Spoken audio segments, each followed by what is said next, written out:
امامانو نم خلق یو دغه جوړ کړی دی چې لکه حدیث کې خدای دی چې انما جعل الامام لیؤتم به، امام دې دپاره دی چې خلک یې تابعداري کوي. خو زموږ په ډېرو علاقو کې امام د خلکو تابعداري کوي، خلک د امام تابعداري نه کوي، امام د خلکو تابعداري کوي. مولوي صاحب نن دوی دا موږ ډېر اوږد نه کړو، هغه وخندې ښه جي سبا نه به یې لنډ کړو، بیا اواز وکړي دا مونځ یې ډېر لنډ نه کړو، جي سبا نه به یې اوږد کړو، ډېر وختي یې نه کړو، نه جي ناوخته به یې کړو. امام دې دپاره نه دی چې ته د خپل انډر لاندې ساتې او روزانه ورته نوي نوي خبرې کوې. امام دې دپاره دی چې ته تابعداري وکړې، او دا هلته دا صفت پیدا کېږي په امام کې چې کله دی د خلکو نه تمه ساتي، نو بیا هر چا ته خاندي را خاندي، او بس څوک پې مونځ وختي کوي او څوک پې ناوخته کوي، څوک یې پې اوږدوي څوک یې پې لنډوي، او دا قصه روانه. لکه وخت شوی دی پاسه مولوي صاحب اقامت وکړي، لکه مؤذن اقامت وکړي، پلانې صاحب نه دی راغلی، لږ صبر به وکړو.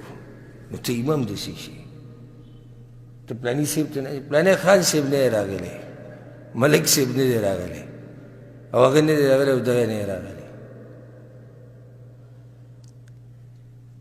نو زه د یو امام سره ملاو شوی وم هلته پاکستان کې، نو هغه ماته دا وویلي دې کال مې اراده وه چې د تراویح لږې په ارام کومه. دغه ملا څوک چې ما سره ملاو شوی بدعتي و پخپله، چې ما سره طبیعت لږې رالږي نو کله نه کله رابطه کوي. نو هغه راته هلته خبره کوله، زړه مې کېدو چې دې پلې را تراویح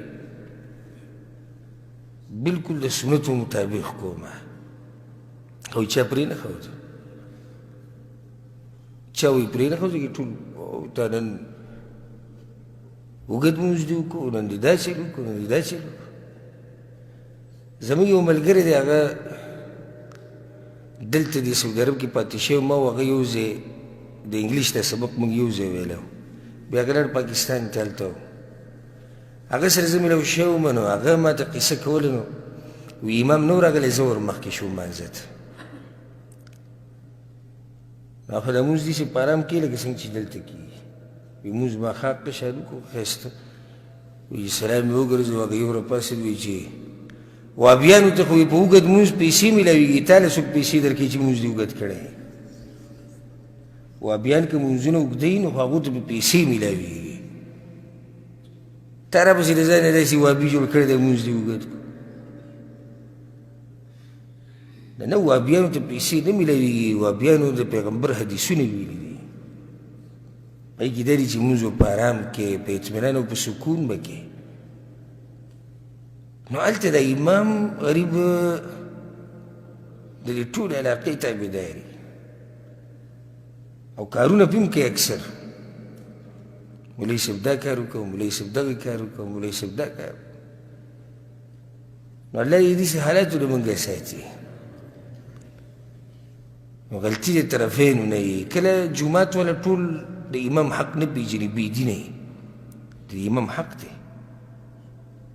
حدیثونه به راشي چې د امام هم حق دی او په د امام باندې هم حق دی. او دویم مسله په امامانو کې شي چې کله هغوی د خلکو نه ډېرې تمې ساتي او هر چا ته جي جان او ځان ذلیله کړي، بیا یې دلاسم بیا هغه غریب دغه شان ژوند تېروي.